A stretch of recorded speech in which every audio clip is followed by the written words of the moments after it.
what destiny is not in our hand. But I am very proud to tell that though Manmohan Singh is no more, he is still alive.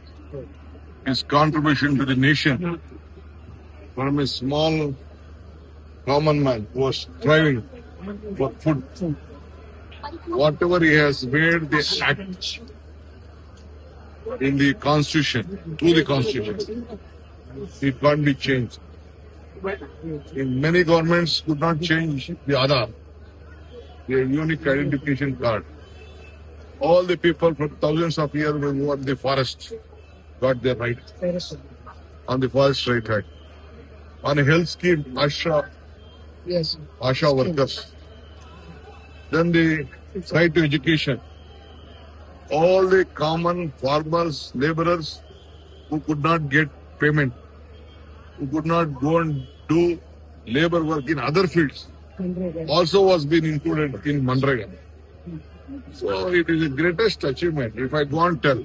So I have advised in Bangalore University, we are going to start a research center and a study center for all the students to work about, to teach about the economic, whatever the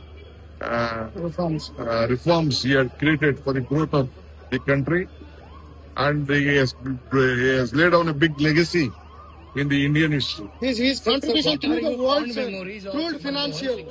Fond memories Of course, I am telling you, when we said to Sonia Gandhi about that Narega, when a private, because our local people can't do this wages in their other land, then when I gave a proposal, she wrote to Manmohan Singh, and Manmohan Singh agreed, and that is how that Narega, even in the private land, while leveling the land, doing agriculture, doing building their own ashrayas, it was being included. Special package for farmers also. And special packages for farmers also. On the nationalized bank, it was being waived off. So he has touched every section of the society. That is the biggest contribution he has. Politically, we have a lot of other significances. I will speak in the assembly.